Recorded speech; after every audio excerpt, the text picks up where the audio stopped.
Hey, good morning. Welcome to Hobby Evolution, episode 408. Happy Sunday. I went to the Oak Creek Card Show yesterday. Overall, a success. I'll tell you more about it here as we move on. I didn't send out a tease link with much time, so I apologize. So I'm gonna stall as people see the tweet and click on the link. So I will go run over my day before I get into the bulk of today's topic, the card show itself.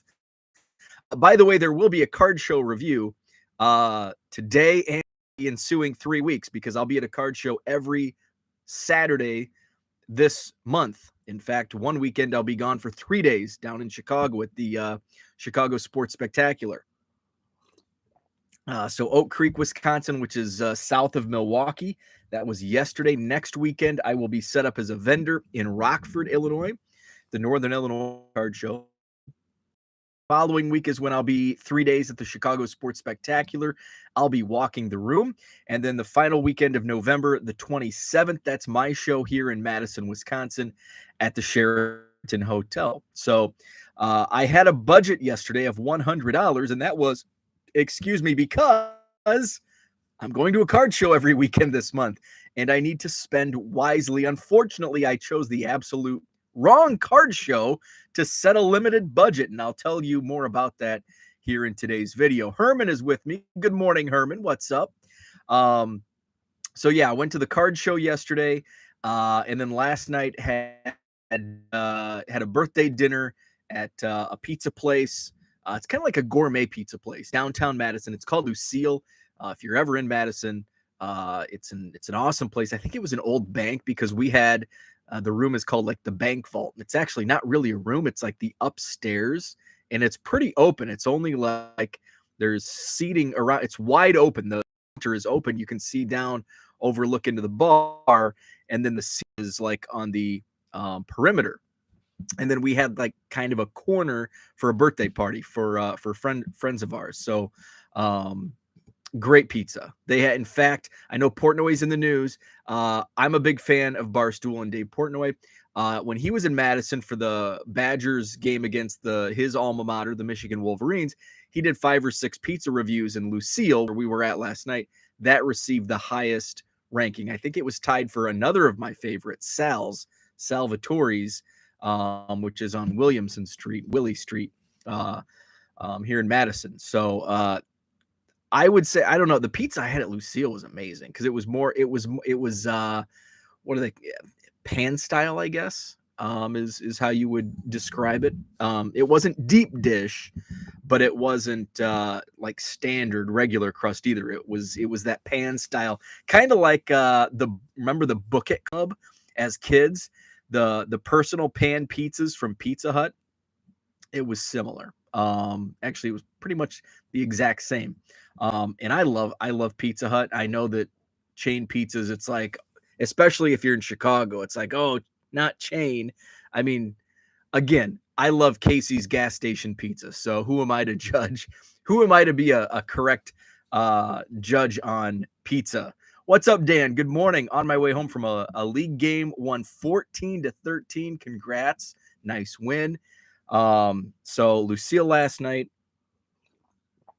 and that was my day. It was a packed day. It was kind of nice it was really nice to be out and socialize because working from home and being self-employed, there's not really much socialization, on the day-to-day basis, unless, I talk to the clerk at the post office, and and usually that's, where's my damn mail? Because they can never find it. Just give me my damn mail. Or the clerk at Walmart when I'm picking up my Bowman mega boxes. George, what's up? Pizza Hut is awesome. It will make a turd. I don't know what that means, but I do love Pizza Hut. So it was a fun day. So Friday night I listed, and so Friday night I listed on eBay, and then Saturday was like a wash because I was at the card show and then at dinner.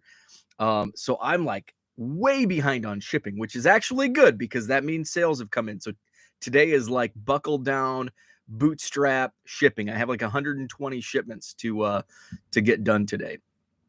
Dan says, what time is it in Central? I think it's 7 a.m. I don't really know what time it is.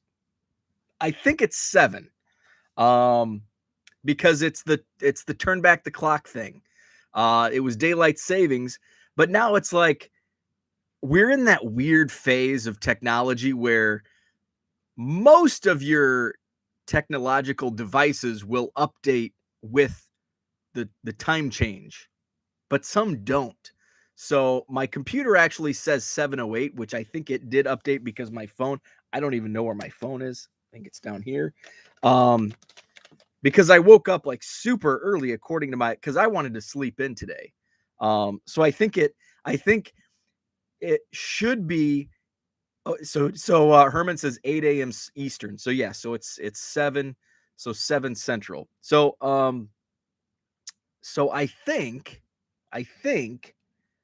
yesterday would have been 8 a.m. So it would have been 8 a.m. my time yesterday, but we turned back the clock.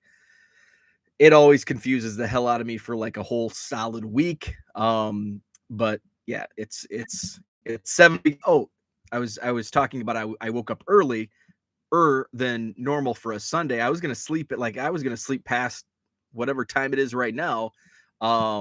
Because I've been waking up so early the last few days. But I was up and then I realized, oh, it's probably an hour later than what my clock says. From what it used to be. I don't know. Anyway, it confuses me. But yeah, 7 a.m. Herman confirms it's 8 a.m. there, so it's 7 a.m. here. Does Korea have these wonky time changes? I hate these time changes because it confuses me. And I don't think my car is techie enough. I don't think it automatically updates. It might. My car now might. But like I was the guy. It was always an hour. It was an hour off half the year, and it's like I'll just change it. I'll just let it change itself when we turn back the clock or push forward the clock, whatever. Korea stays the same all year. That's great. I wish we did that here, because it's not 1800 anymore. Like it was. What was daylight savings meant for? Like the farmers in the fields because they didn't have lights. Well, we invented lights for tractors about 100 years ago. So I think we can adapt and do away with all these damn time changes. Herman says, I like the time we were on. I don't like this one. Agreed. I agree. Because now it's going to get super dark, super early here. And I hate that. Anyway, that's my soapbox for today. Daylight savings. Let's talk card show. Let's talk cards. I'm going to show off a lot of cards. So spoiler alert, if you don't like me showing off cards, today's episode's not going to be for you because I'm going to show off a lot of cards this morning as I review the Oak Creek, Wisconsin card show. If that's your thing, you're in luck because I'm going to show off a lot of cool stuff and a lot of like different stuff that I picked up. So my budget was $100. I'll just say it now, and I think I actually said it yesterday, and I said it in a previous video. I did like a immediate show review yesterday, just like a 2-minute quick hit video. So you knew that I left with $42. I took $100 cash. That was my budget. Was not going to spend more than that. And I didn't. I spent $58. In fact, and I spread it out. So 40 of that $58 was spent on Cubs cards for my own personal collection. And actually, technically a little more than $40 because I bought some Cubs cards in the bargain boxes. I only spent $13 in bargain boxes. So like my goal of $100 to spend on cards to flip, I only spent $13. And then the other, what's left? 40, 53, so 8 or $5 I spent on penny sleeves. And the dime box guy had these packs of penny sleeves, 100 penny sleeves for 50 cents each. That's an amazing deal. So I bought 1,000. So I spent $5 on 1,000 penny sleeves. That's can't go wrong with that. I should have bought like every single pack he had, but I didn't. Let's see. Dan says, talk about who you met. Absolutely. That's probably where I'll start. George says, I found an Ohtani Topps flagship rookie in a random box on my shelf. Oh, I love that. I found when I was going through, I had a lot of listings that didn't automatically renew. And it just so happened they were a lot of 2018 rookies.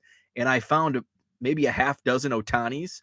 And a couple of them were like a few bucks, like random cards. But there was a Topps Chrome that I sold for $50 because I sold it like at the height of his hype this season. There was like a Topps Fire that sold for like 10 or $15. It was an awesome find.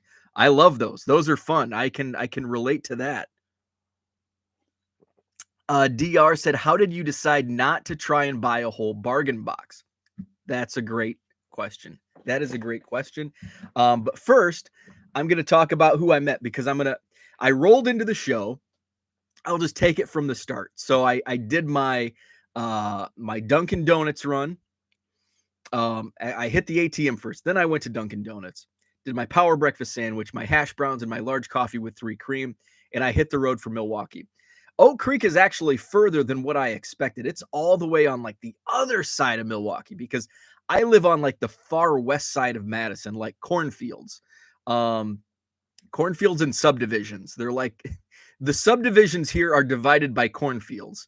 We're still in that phase, and there's less and less every summer. There's less and less cornfields and more subdivisions. So I had to go all the way and on the south side of Milwaukee. Here's you may not believe, I've lived in Wisconsin in Madison for 7.5 years. I have never been downtown Milwaukee. Never been to like where the Bucks play. I don't even know, what was it, the Target Center, the Kohl Center's here. Target Center, whatever it was. Now it's the Fiserv Forum. I've never been on like the riverfront. I've never been to Summerfest, which my wife and I every year we talk about going. Because there's always like bands from our era, 90s, that are playing at Summerfest. Never been to downtown Milwaukee. I've been to several Brewers games, but Miller Park, whatever it's called now, Wrigley North, that's on the far west side of Milwaukee.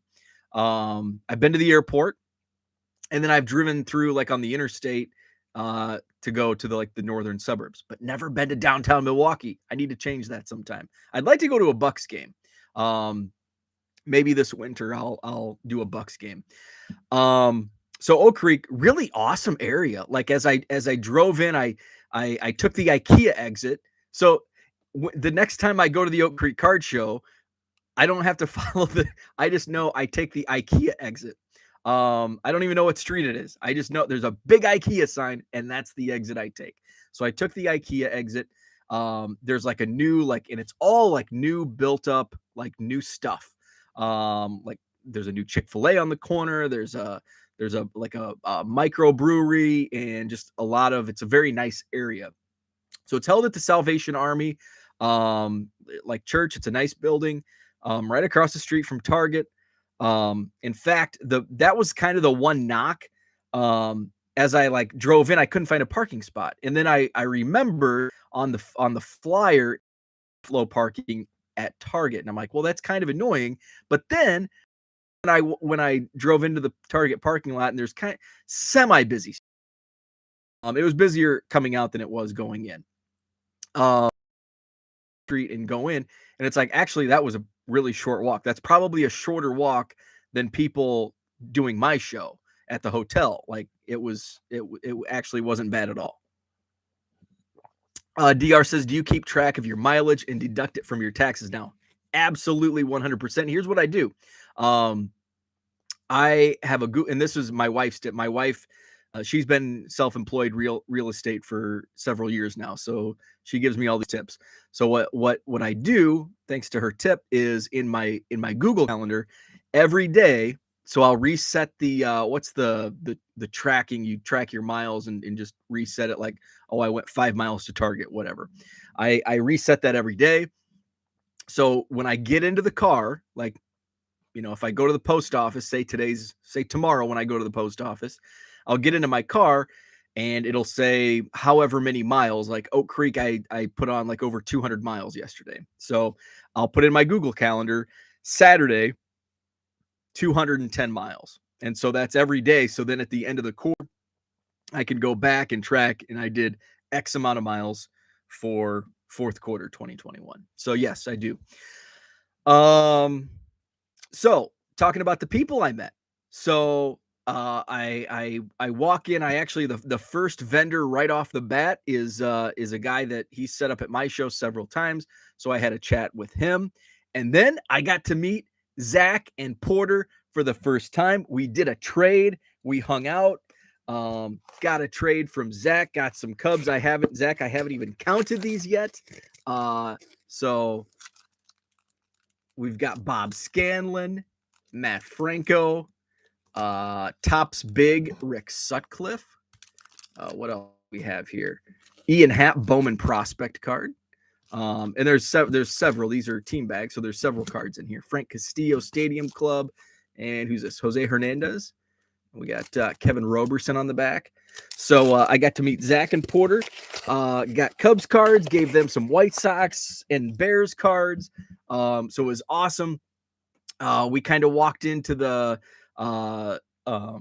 game room, and I'll talk about the layout in a moment.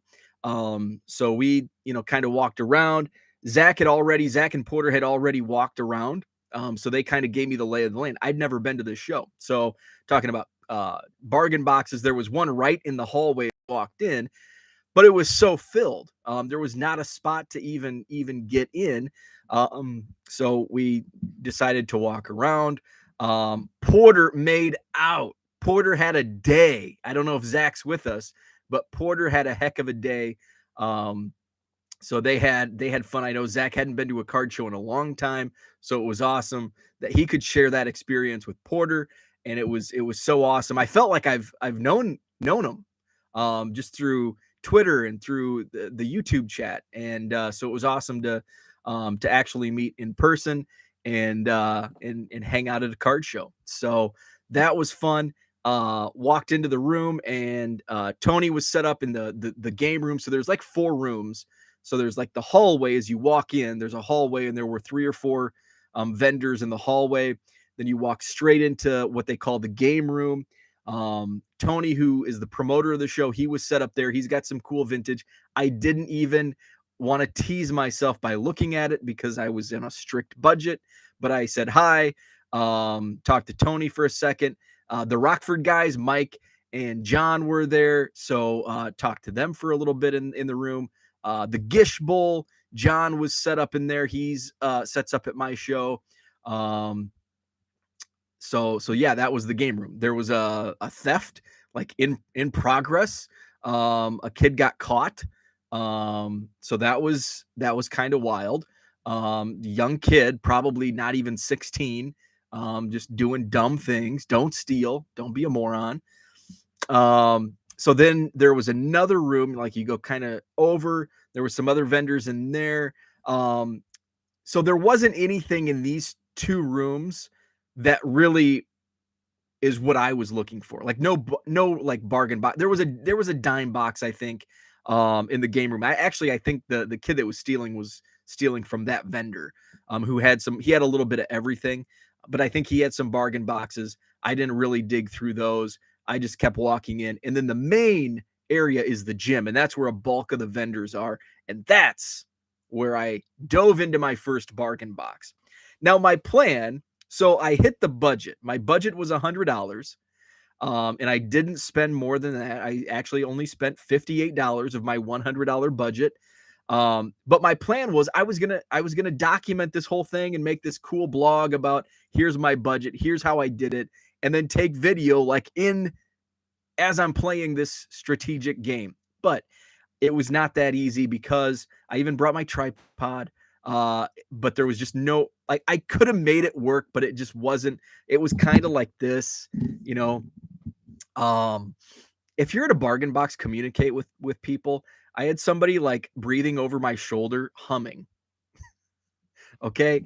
And I actually, it was so like, it was like to the point where I thought it was like somebody joking. I actually thought it was Mike or John, the Rockford guys, um, like effing with me, because it was like it was an uneasy period of time that this guy was like standing over my shoulder watching me sort through cards and humming. Like I thought it was a joke, but no, it was a stranger. And so I could have said, do you promoter, like after this uncomfortable amount of time, finally said, uh kind of explained the setup and do you want to see a box? Like it was just like, you know, don't stand over people's shoulders and hum. If you want to look at a box, just ask, say, excuse me, is there a box I can look at? And there was it wasn't like I could like scoot over and let him in. There was plenty of room. Like there was a guy to my left, but there was nobody to my right. And there was like 2 tables length. So he could have easily gone next to me on my right. Excuse me, sir. May I look at one of those boxes? That's all it takes. Just communicate. And I know some people aren't very good with social interactions, but it's kind of annoying. So that was the interesting portion from there. So that was these were quarter boxes. So before I dive into my show and tell off the quarter boxes from this table, and this was the first booth I hit in the gym, and I spent a good amount of time in there. George said I found some more Cubs when I found the Otanis. They will go in your future box. I like the sound of that. That's like going to the casino in Korea. 1 million people standing over your shoulder, passing money to the table betting. I'm also like anti-crowd, so it probably annoys me more than most people. But this particular situation, most people would have been annoyed with. So these were quarter boxes. And he actually gave like he was and I forgot to get his name. That was my fail. I didn't do enough networking at the show yesterday. I was kind of like laser vision on my strategy, and I didn't do enough networking. I made a point to talk to all of the vendors that I know and that do my show. I did meet a couple vendors that I gave my card to, but others I didn't. And and that's kind of by it's kind of by design, because I kind of want I don't want really good bargain. I don't want to compete against really good bargain boxes at my own show. So like the bargain box, it's like if they find me, if they find my show, yeah, you can have a table, but I'm not gonna go out of my way to bring myself competition. I know that doesn't sound good, but that's kind of my thought. So these 25-cent boxes, they were good, and he was given great deals. In fact, I've got to put a sleeve on this one. There were some chrome cards that were not sleeved. So he was given like some great. He had dime box. I was looking at the quarter boxes. He had dime boxes next to me. And there was a guy and his wife looking through the dime boxes, and he's like, I'll do X amount. And he's like, heck, if you want a whole, and they were like, I think 2-row boxes, maybe 3-row boxes. He's like, heck, I'd give you a whole box for $10. And I'm like, wow, he's giving good deals. So I did a stack. I pulled out a stack. I think there's like 50 some cards here. And he did this for like $8, which is 15 cents per card. And I showed some of these you may have seen on Twitter yesterday. So these were like a total nostalgia play. These are action-packed wrestling cards, WWF from 1994, I think. Yeah, 1994. This was like the height of my wrestling fandom when I came in. Ludwig Borga. He was from Finland. He had a feud with Lex Luger, and I hated it. He was like the most, and I think he was pretty hateable in real life as well. I think he was a not good person in real life. Jeff Jarrett, Double J, and the $1 Million Man, Ted DiBiase. So those were total nostalgia plays. They will go in my eBay store. But that's not like, I know I can put these on eBay for like $1.50, $2, and they'll probably sell. So that was like my strategy. I went into this with the strategy of I'm only buying cards that I know I can flip. So now I'll go back to DR's question, which was find a good segue here. So DR says, how did you decide not to try and buy a whole bargain box? So there was a strategy behind that, because my strategy was I'm only buying cards that I know I can flip. Where in past shows, when I dig through bargain boxes, I'm doing a lot of speculative buys. Over the summer, I was buying like every basketball rookie just on the off chance that one of these guys, does really well. And that has paid off with Jordan Poole. In fact, overnight, I sold like $40 in Jordan Poole, like $2 rookie cards. Somebody bought like 15 of them. So that paid off in that sense. But I'm to the point where I accumulated like 10 to 12,000 basketball rookies from the last couple of years. So it's like, okay, I think I have enough. Just a couple of the bargain box, like bulk buys I've bought, there's been a lot of football rookies. Same thing. I've gotten lucky with some of the players. So now it's more strategic, where I'm only buying rookies that I think I can flip right away for a couple bucks. And it's not a long game. It's the short game. Like, if I can turn this 10 or 15 cents into $2, that's my play. So your question, how did you decide not to try?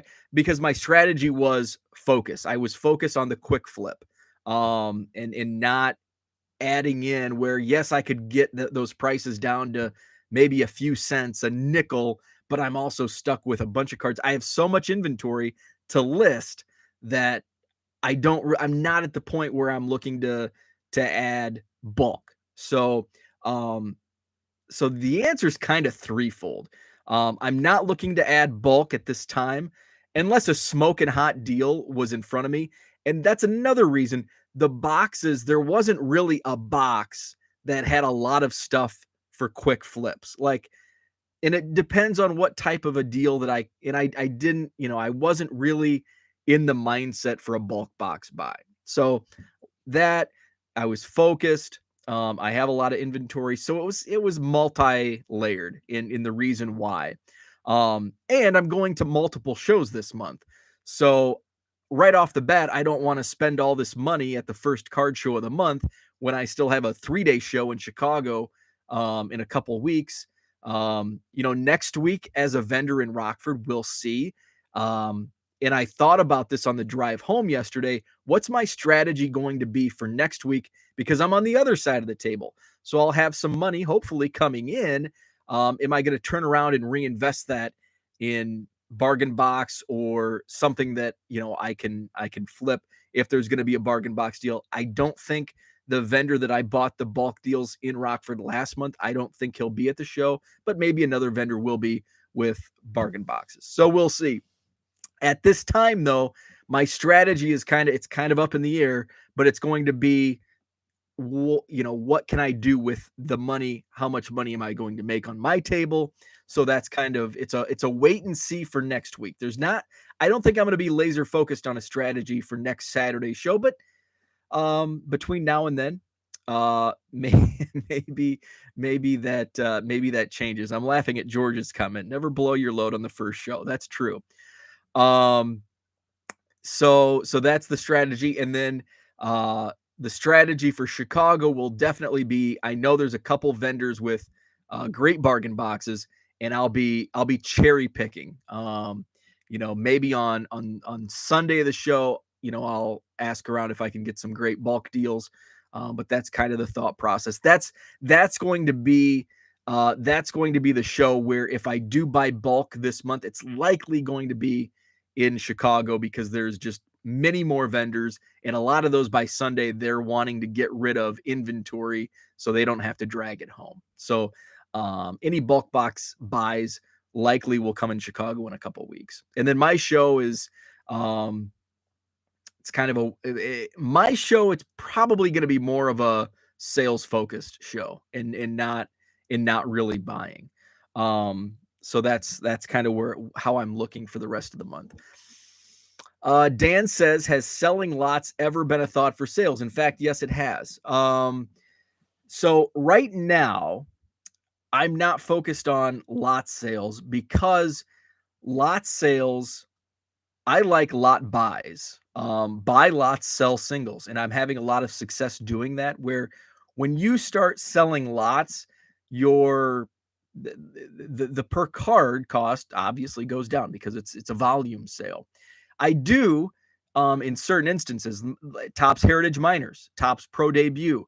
I did player lots, and I've had really good success in moving those player lots. And I know Ken has. We've talked a lot about his player lots, and he's doing like 6-card player lots for X amount and sending them in the standard envelope, which is definitely something that intrigues me, and is probably going to be something I'll do in the future. Not right now. I'm still focused on a lot of single sales, but it is something that I've dabbled in, especially with these. When I buy cases, I can get that per transaction number up, as opposed to instead of selling 12 Bobby Witt Jr. cards over time, I can sell 12 Bobby Witt Jr.'s right now for a higher dollar amount. So yes, definitely is something I'm doing, and something I may likely do more based on Ken's success on his small lot sales. So more from the quarter boxes. I pulled this. And this was just kind of it's a cool card.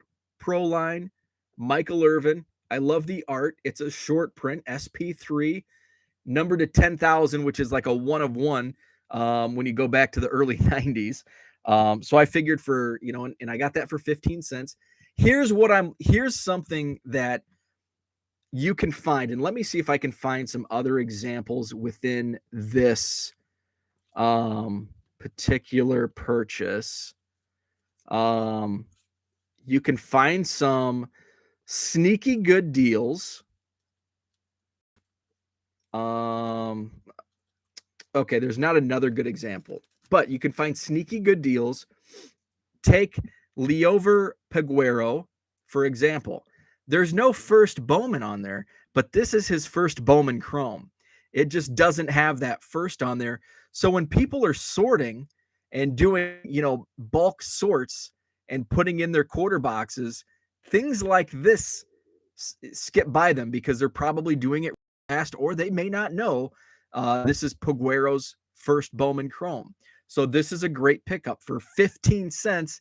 This might be a $5 card. I haven't looked at comps, but I know they were selling in like that $3 to $6 range at one time. So this is something always to look for if there's, and there's not too many examples of this, but there are. And this is one of them. Liover Peguero from this year's Bowman, the regular Bowman. It's actually his first, which he doesn't have the first insignia, the logo. Others are short prints, and it can be hard. I found a vein of short prints in a dime box at the National 2 years ago, and I'm talking like 20 of them, and they were all like, they looked, and I opened enough tops from, and I don't even know what year it was, 2018 probably. I knew enough that these looked a little different.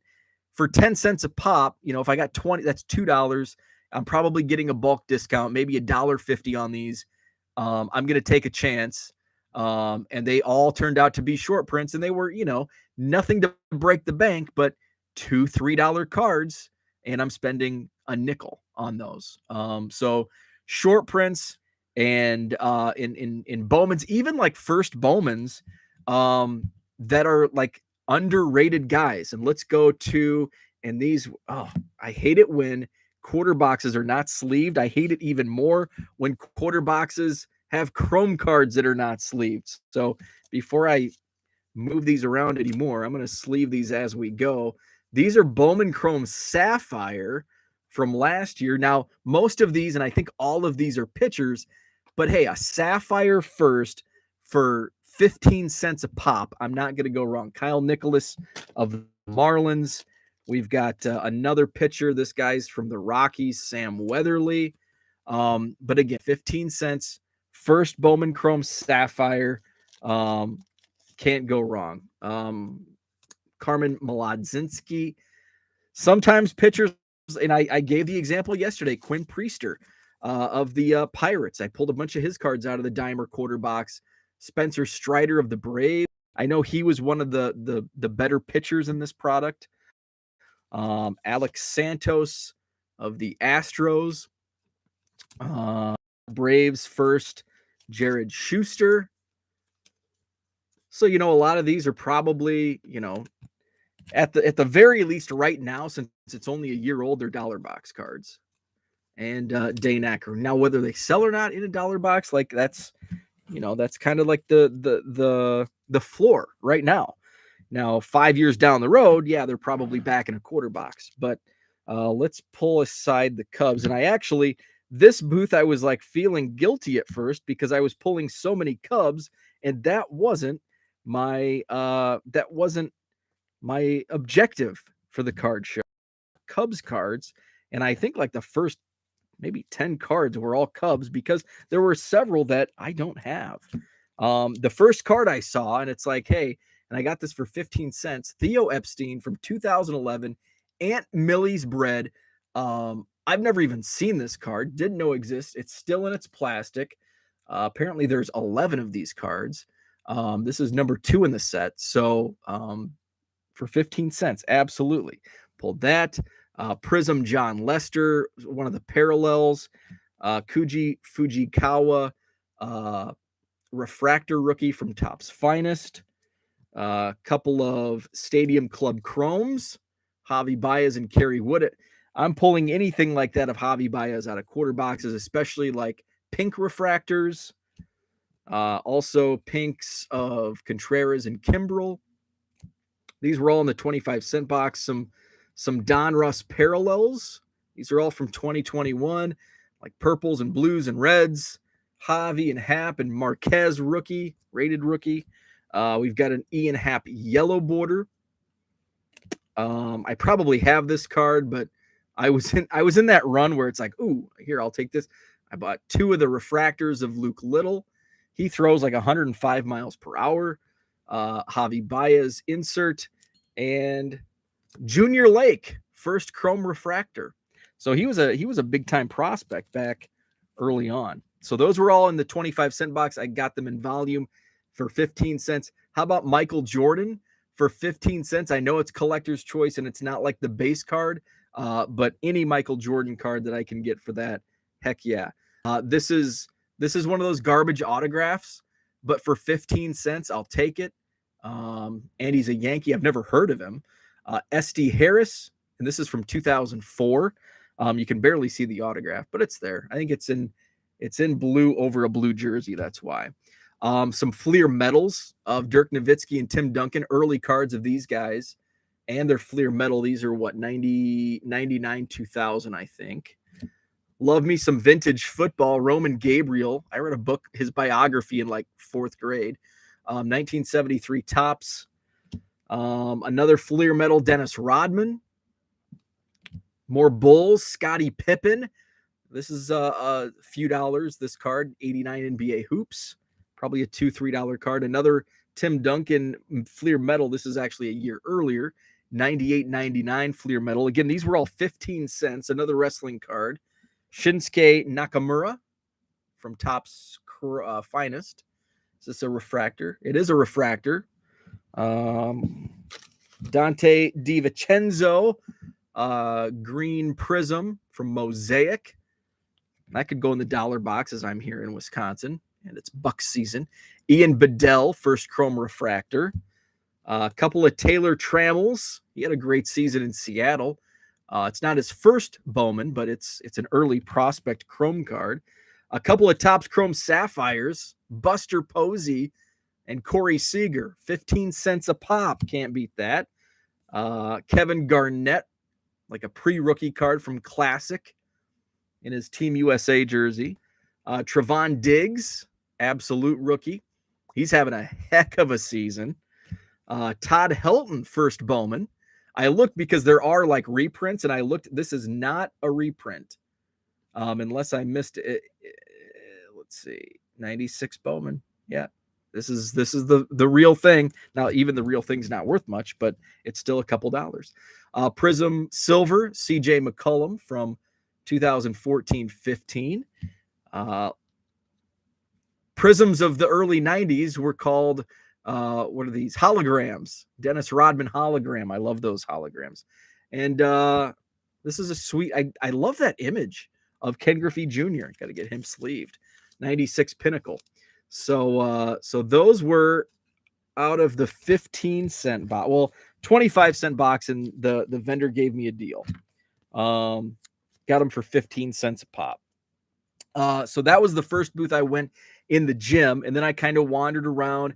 There was a booth. One of the vendors had a bunch of vintage football, and DR, this is where I nearly wanted to buy a bulk box of vintage, but the issue is they were all dollar cards.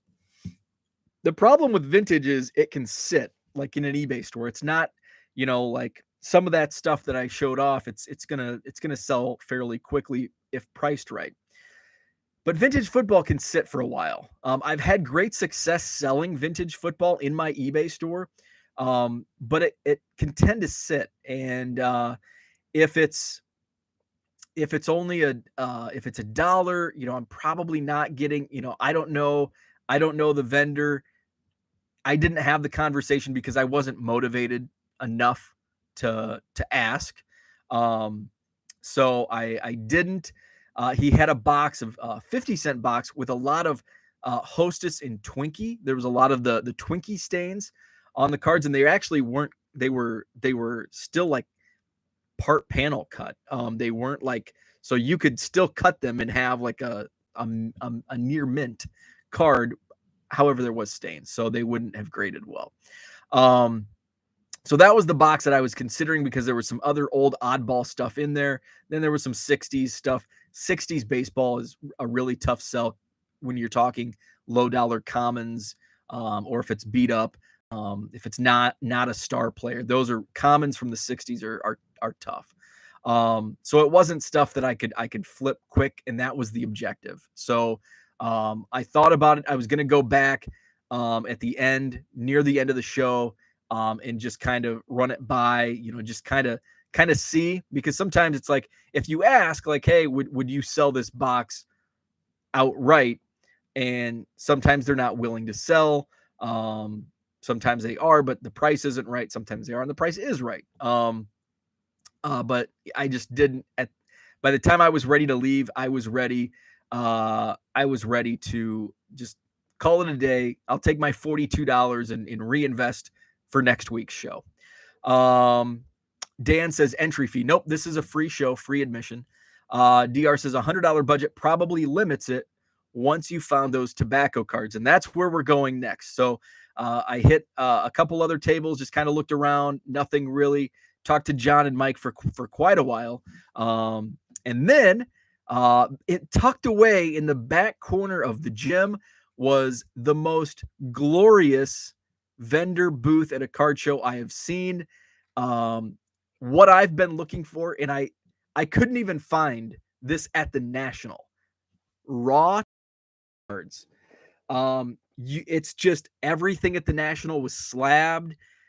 I want essentially a bargain box for tobacco cards because I don't care about condition.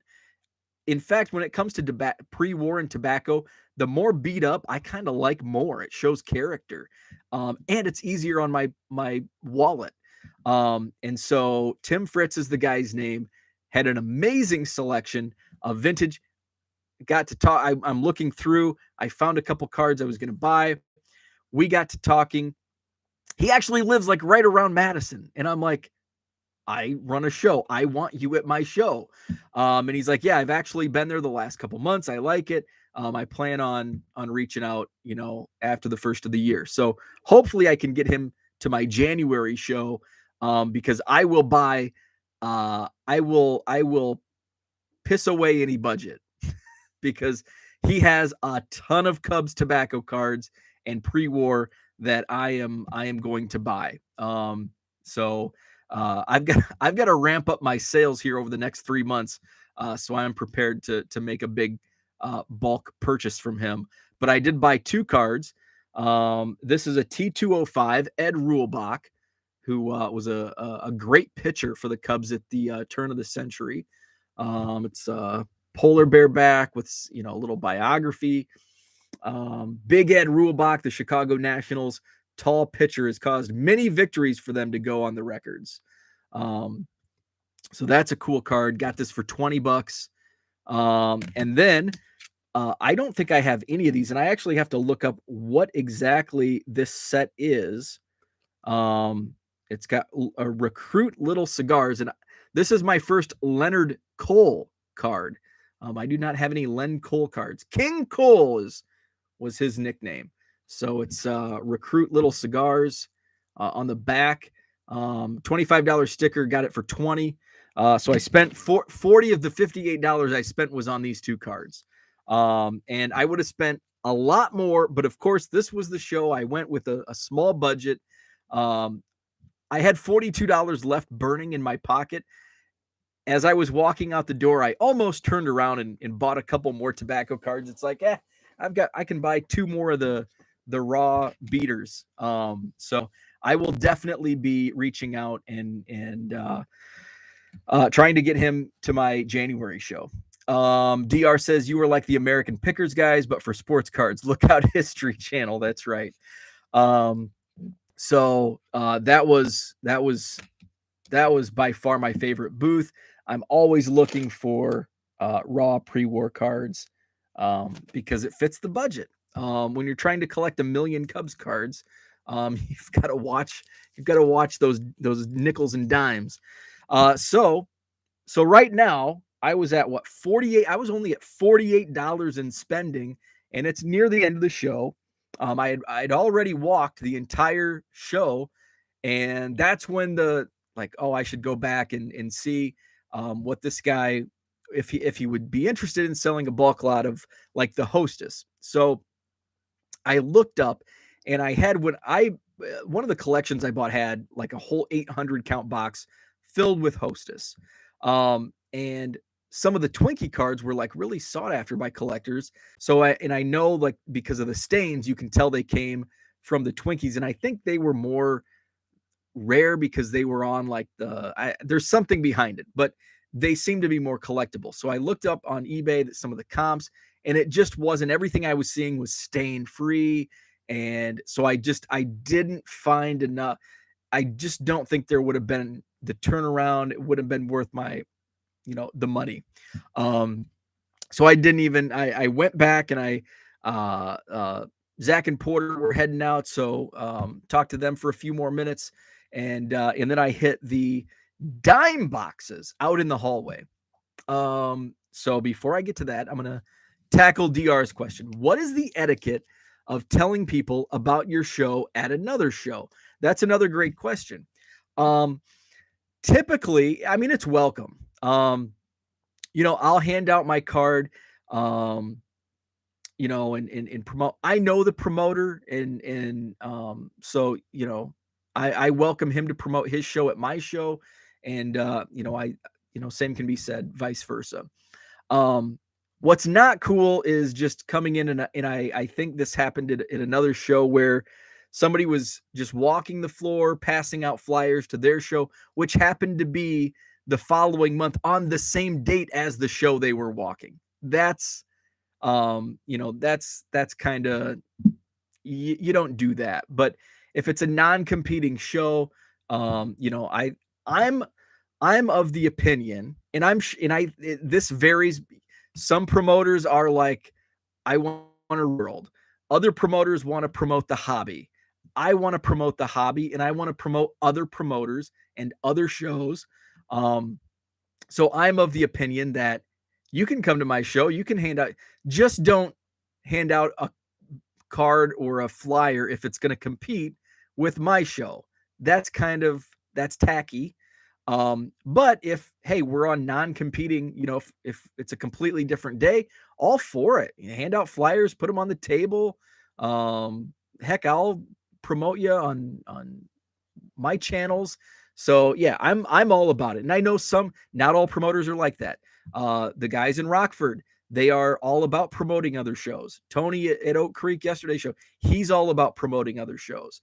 And I like that. That's the promoters I want to do business with and promote them and have them promote me. I like that. Zach is late.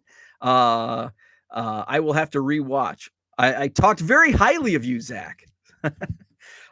So I was just getting to the point where I was like walking out of the show and we hung out for the last few minutes before you guys left. And I was head first into the dime boxes. So I'm at the dime boxes and there wasn't really any signage on prices. So there was a guy sitting next to me and he's digging through. He's got a cool pile. And I always kind of check what people next to me are looking for, like what's in their pile, because that really tells you if they're picking out. So I'm kind of looking for the first Bowman chromes, colors, stuff like that. But the guy next to me, he had like a bunch of 80s and 90s, the junk wax stuff. So I knew he wasn't like my direct competition for what I was looking for. So if I can, we share boxes or whatever, I know that he hasn't cherry picked all the good stuff that I'm looking for.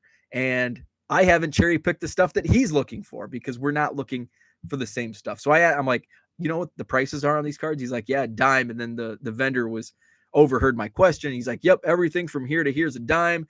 Down there's the quarter boxes. I'm like, I would have overpaid. I thought these were quarter boxes.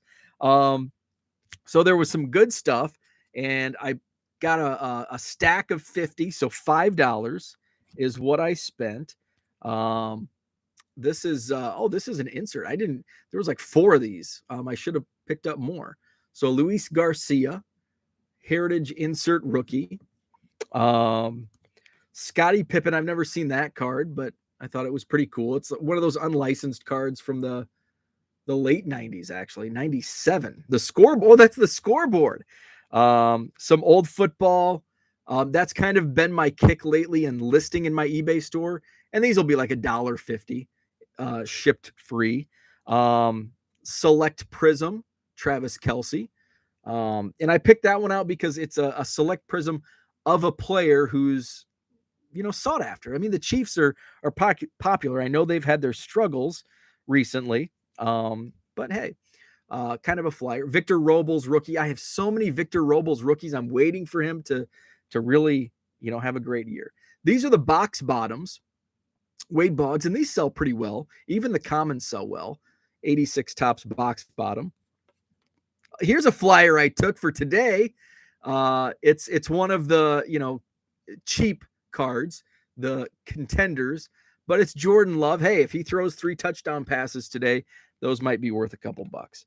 I didn't realize, I was listening to Sports Talk Radio on the way to Milwaukee yesterday. Deebo Samuel's having like a historic season when it comes to receiving. Like he is on pace to break the all-time receiving record. I had no idea. So I picked that up let's see. There was a bunch of soccer cards, including some rookies from Mosaic. I passed on because I just don't know soccer, but there's another sport that I don't know about that I'll show you here in a second. MJ Melendez, he's really climbing the prospect charts. It's not a first, but it's a Bowman Chrome. And even some of the early Bowman Chrome prospect cards can go for a few bucks. So pick that up. I think Jacob Eason was recently released, but I'm a sucker for like the acetate and these clear cards. So I'm a big fan of that. Davis Webb, I thought this would have been worth a couple bucks, but this only comps at like $1.50. But still, I paid 10 cents for it. I'll put it in my store for $1.50. I showed these off on Twitter yesterday. Some minor league cards. Bernie Williams, Doug Drabeck, Columbus Clippers. I get a lot of Columbus Clippers cards in my trade packages because people think they're a Cubs affiliate. They were not. They were a Yankees affiliate. Danny Tartable and Ron Gant from 88. This was probably, and actually I only pulled one Cub card out of the box. Yu Darvish Stadium Club Chrome. I think my best find and flip, my best find and future flip was there was a stack of Pro Debut Chrome, and I showed these off, but one of them was Luis Angel Acuna, and this is like a $10 card, and I got it for 10 cents. So these are the type of deals that I'm looking for, because a lot of people throw in like they keep the autographs and the big names, even though Acuna should be a big name in this product, they get overlooked. You know, I think guys like a Denzo Reyes, another good buy.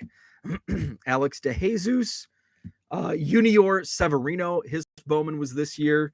Jordan Brewer, and these guys are like all hitters. Spencer or Jesse Franklin, Nick York, his cards sell really well lately.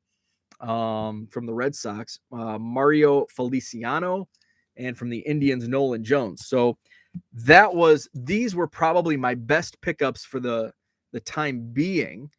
But I think for potential, and I did speculate, looks like half of my stack was on a sport I know nothing about. Well, I know some about UFC Prism from this year. And I basically pulled fighters that I know, like Tisha Torres, like I've heard of them. I don't follow UFC, but I know Juliana Pena. And I actually think I pulled a couple of those. Most of them I pulled rookies. There's another Torres. There's another Pena. The rest were all rookies. Claudia Gadelha or Gadelha, however you pronounce it. So I knew those. But all of these are rookies. And I looked at comps. There's not much, but this is this year's product, Prism rookie. So if one of these guys comes out and you know, does really well, these might be cards where I just sit on because I don't know. And I don't know, is anybody in chat, do you know anything about UFC? Because I'll go over the names. I can't pronounce most of them, but I pulled two Sadiq Yusufs. And of course, I don't follow the sport, so I'm not going to know rookies. Mahmoud Muradov. We're really testing my pronunciations today. This one's not too bad. Brandon Royval. Damir Ismagulov. Muslim Salikov. It's from Russia. Ryan Spann. That's an easy one. Alex Perez. It's another easy. Southern California. Alex Perez. Brad Riddell. Lightweight. New Zealander. Rayoni Barcelos. Brendan Allen. Let's see. Song Keenan.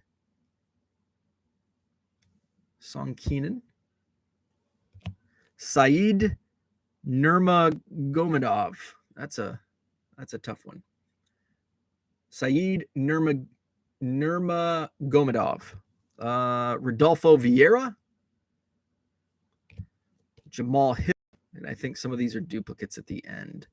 There's another him. Jan Jonan and Ismagulov again. So I figure, hey, I'll put these in a box and maybe in a couple years, one of those turns out to be a big card. I mean, some of these could be. I saw one of the UFC rookies from this year's set selling for like $30. Not one of the one I pulled out of the dime box, but so that's and then I think I showed you the penny sleeves, 50 cents a pack for the penny sleeves. And that's what I spent my $58 on. Zach says I picked up a lot of Frank, Bo, and football, early 80s, Ronnie Lott, Lawrence Taylor. Porter said it was an amazing time. That's awesome. That's what it's all about. Zach and Porter, it was awesome to meet you guys, and hopefully we can do it again. I'd love to have you guys come to the Madison show. That would be awesome. DR says, do you think those UFC rookies would be worth listing a couple as single auctions, even though, and I know you aren't a huge auction guy? Probably not. Probably not. I think it's more of a sit and wait. Because right now it's kind of like almost prospecting, where I've got such little, how many are here? There's probably $2 worth, $3 at the most. Let's see. Let's compare stacks. Yeah, there's about 25 here, like $2-3 worth. I'll just sit on them. The veterans I can probably sell for $1 or $2, like Tisha Torres and Juliana Pena. Just the base. The rookies I'll probably just throw in a box, and in a year or two, like, hey, this guy is now a really good fighter. I have his rookie, and it might be a $20 or $30 card. Just speculative play. And that really wasn't my objective. My objective was the quick flip, but I think there's enough here in the $13 I spent on cards that I'll more than make. I mean, I'll almost make that up in the Acuna Pro Debut Chrome. But if I can make up the $40 I spent on the Cubs cards, that's a win. So overall, it was a great show. Got to meet some people for the first time, like Zach and Porter, the vintage vendor that I hope to get to my show in January. And then, a lot of my vendors set up at the show. So always nice to touch base with them again. So overall, great show, under budget, had a great time. John says, Kamzat Chimaev. Did not pull any of those. What's up, Uncle Rich? Good morning to you. So that's going to wrap things up. Went an hour. My Oak Creek, Wisconsin card show review. Unpacking a bow time capsule box 12 months from now would be fun. It is. And I continuously do it. And sometimes it's only 6 months later and I'll uncover a box. It's like, oh, hey, I forgot I bought that bulk quarter box and now there's a bunch of really good stuff. That's what I enjoy about having so much. I know some people are minimalists and they want to know every card. They have spreadsheets and they know exactly what they have. I like the unknown. I like having a bunch of stuff, and on a rainy day, I can pull out a box and find gold. And oh man, I forgot I had this. And same collection, which I do need to get a little more organized, but it has been fun. Opening a box, which I think is full of 88 tops, and I find a couple of slab tobacco cards that, oh yeah, I bought this on eBay 3 years ago. So I do like the unknown and the finds that can be hidden at times. So thanks for tuning in. That's my review of the Oak Creek, Wisconsin card show. Back to the regular schedule this week. Although I think I did go right on at 7. I'm an hour or 2 in. So yeah, it was basically the same time I go Monday through Friday, 7 a.m. Although it's kind of wonky today. It's technically an hour later, but the whole time change thing. So 7 a.m. tomorrow morning, talk cards again. My next show is Saturday.